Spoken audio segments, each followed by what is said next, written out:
Hello everyone, welcome to पढ़ो India. आज हम करेंगे कक्षा 4 की किताब हमारा भारत, जो कि एसएसटी की किताब है। उसका पाठ नंबर 6 पढ़ रहे थे हम, भारत के पठारी भाग। इसका पहला भाग हमने अपने पिछले वीडियो में कर लिया है। आज हम इसका दूसरा भाग करेंगे। जो शुरू करते हैं हम भारत के पठार के गाँव में खेती से। पिछले पाठ भाग में हमने पढ़ा था कि गुरुजी बच्चों को पठार के एक गांव में ले गए थे, और अब देखते हैं उस पठार के गांव में खेती कैसे की जाती है। अध्यापक ने कहा कि गांव जाएं और खेतों की तरफ ना जाएं तो गांव आना अधूरा होता है। बच्चों, गांव के पास में खेत होते हैं तो वहां जाकर के खेतों का मज़ा भी लेना चाहिए। गाइड ने एक स्थानीय किसान महावीर को साथ ले लिया। फिर उनके गाइड ने वहां पर रहने वाले एक किसान महावीर को अपने साथ में कर लिया। बच्चों ने अध्यापक और गाइड को छोड़कर महावीर को ही घेर लिया। नूरी नाम के बच्चे ने उछलकर पूछा, यहाँ आप किस चीज़ की खेती करते हैं? किसान जो था महावीर, उसने बताया कि यहाँ गेहूँ, चना, मसूर की खेती की जाती है। हम फसलों को बदल बदल कर बोते हैं, जिससे मिट्टी उपजाऊ बनी रहती है। और फिर देखिए उसने क्या बताया कि यहाँ पशुओं के लिए चारे की कमी रहती है, यानी घास वगैरह बहुत कम रहती होगी।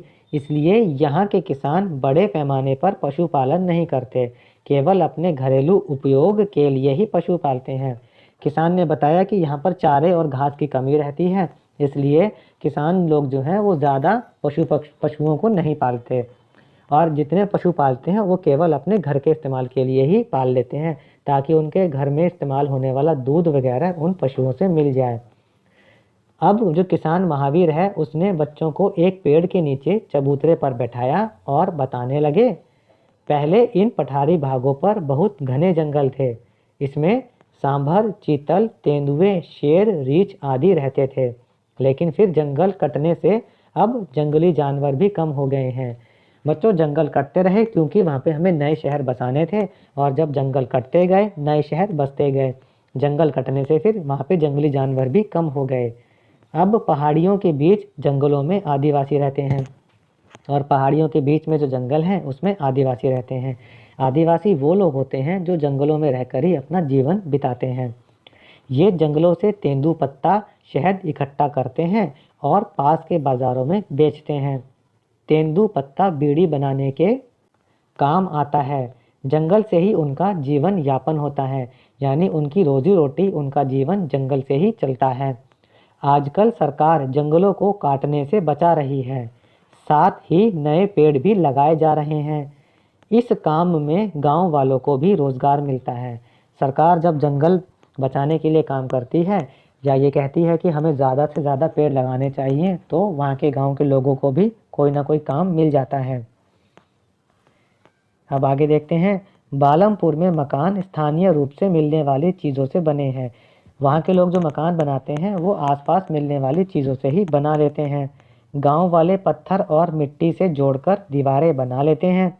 लकड़ी, बांस एवं स्थानीय घास की सहायता से छत बनाते हैं, और वहाँ पर जो लकड़ी, बांस और घास मिलती है उससे वो छत बना लेते हैं।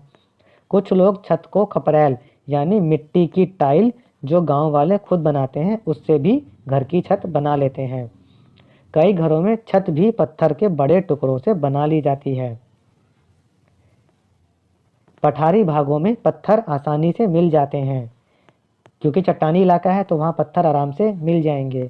यहाँ के लोग कगार से पत्थरों के नए टुकड़ों को काट लेते हैं। इन टुकड़ों को यहाँ अलंगा कहते हैं। बच्चों देखिए, ये पठारी इलाका है, ये पठार का कगार है।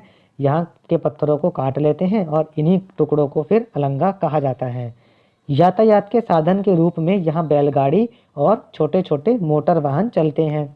पिछले कुछ वर्षों में कच्ची सड़कें पक्की हो गई हैं, इसलिए फिर यहाँ पर ट्रकों और बसों के चलने में भी आसानी हो गई है।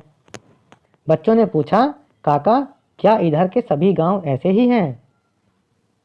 तो किसान जो था महावीर, उसने कहा, हाँ, पठारी भागों के सभी गांव लगभग ऐसे ही हैं। इन क्षेत्रों में वर्षा अधिक नहीं होती, यानी यहाँ जो इलाका है ये, यहाँ पर बारिश कम होती है। पूरे पठारी भाग के उत्तरी भाग में गर्मियों में अधिक गर्मी और सर्दियों में ठंड पड़ती है। यानी पठार का जो उत्तरी भाग है वहाँ पर गर्मी ज़्यादा पड़ती है और ठंड भी ज़्यादा पड़ती है। पठार के दक्षिण भाग में गर्मियों एवं सर्दियों में तापमान में ज़्यादा अंतर नहीं होता, जबकि जो दक्षिणी भाग है वहाँ पर सर्दियों और गर्मियों में ज़्यादा ठंड या ज़्यादा गर्मी नहीं पड़ती। फिर वो बताता है कि हाँ, इन पठारों में देश के लिए बहुत बड़ा खजाना छुपा हुआ है। महावीर ने कहा कि यहाँ पर खजाना छुपा हुआ है। तो एक बच्चा है वैभव, वो पूछता है कैसा खजाना। तब महावीर बताता है उनको कि इन्हीं पठारों में कई तरह के खनिज मिलते हैं, जैसे कोयला, लोहा, तांबा आदि। बच्चों, खनिज वो चीज़ें होती हैं जो हमें ज़मीन में खुदाई करने से मिलती हैं और उनसे हम कोई नई चीज़ें बना सकते हैं। जैसे कोयला, लोहा, तांबा ये खनिज हैं। इनसे हम अपने इस्तेमाल की जाने वाली बहुत सारी और चीज़ें बना सकते हैं। इन्हें हम ज़मीन से खुदाई करके निकालते हैं। छोटा नागपुर का पठार खनिजों के लिए विशेष रूप से जाना जाता है। छोटा नागपुर का जो पठार है वहाँ पर कोयला, लोहा, तांबा ऐसे बहुत मिलते हैं। हर्ष ने धीरे से कहा कि गुरुजी, हमें उन जगहों को भी दिखाइए जहाँ से ये खनिज निकाले जाते हैं। फिर बच्चे ने कहा कि गुरुजी, हमें वो जगह भी ले चलिए जहाँ पर इन खनिजों को निकालते हैं। तब गुरुजी कहते हैं कि बच्चों, इन स्थानों को खान कहते हैं। इन स्थानों पर हम अगली बार आएंगे जब आप थोड़े और बड़े हो जाएंगे। टीचर बताता है कि ऐसी जगह जहाँ पर खुदाई करके हम खनिज निकालते हैं उनको खान कहते हैं, और हम जब बड़े हो जाएंगे तब वहाँ पर जाएंगे। अध्यापक फिर कहते हैं कि अब आप सभी चलिए और बस में बैठ जाइए, हमें शाम होने से पहले होटल भी तो लौटना है। अब शुरू करते हैं इस पाठ के प्रश्नोत्तर। प्रश्न 1 है, रिक्त स्थान की पूर्ति करो। पहला क, पठार का ऊपरी हिस्सा नुकीला ना होकर चपटा और सपाट होता है। ख, भोपाल शहर मालवा के पठार पर बसा है। ग, भारत के पठारी भाग पर मुख्यतः काली मिट्टी पाई जाती है। घ, भारत का प्रायद्वीपीय पठार अरावली पर्वत से नीलगिरी तक फैला हुआ है। ण, बच्चे भोपाल के बाद विदिशा गए। प्रश्न 2, निम्नलिखित कथनों में जो सही है उनके सामने सही का और जो गलत है उनके सामने गलत का निशान लगाना है। पहला देखते हैं, पठारी भूभाग कठोर और पुरानी चट्टानों से बना है। यह वाक्य सही है। ख, पठारी क्षेत्र में पशुपालन मुख्य व्यवसाय है। यह वाक्य गलत है, क्रॉस का निशान लगा दिया। ग, विदिशा शहर विंध्याचल के पठारी भाग पर स्थित है। यह वाक्य सही है, हमने सही का निशान लगा दिया है। घ, नदियां और नाले कगार से उतरते हुए अपने साथ लाए कंकड़ पत्थर कगार के पास वाले खेतों में जमा कर देते हैं। यह वाक्य सही है।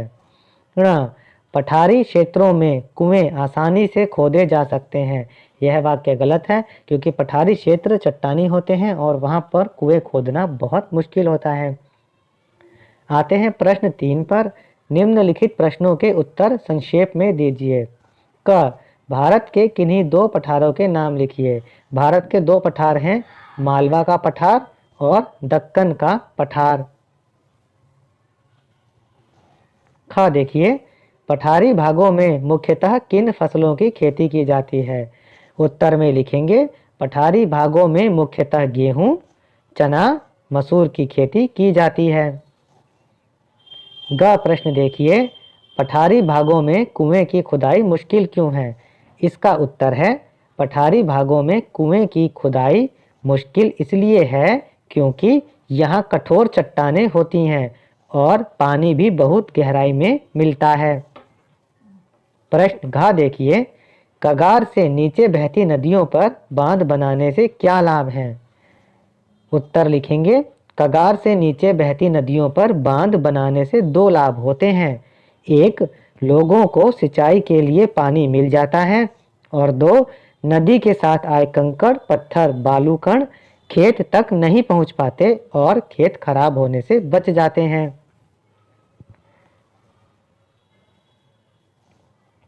न, प्रश्न देखिए, पठारी भूभाग को अध्यापक ने देश का खजाना क्यों कहा। उत्तर है, पठारी भूभाग को अध्यापक ने देश का खजाना इसलिए कहा क्योंकि यहाँ कई तरह के खनिज मिलते हैं, जैसे कोयला, लोहा, तांबा आदि, और इनसे हमारे जीवन की बहुत सारी ज़रूरी चीज़ें बन जाती हैं। बच्चों, यहाँ पर हमारा ये पाठ और इसके प्रश्नोत्तर खत्म होते हैं।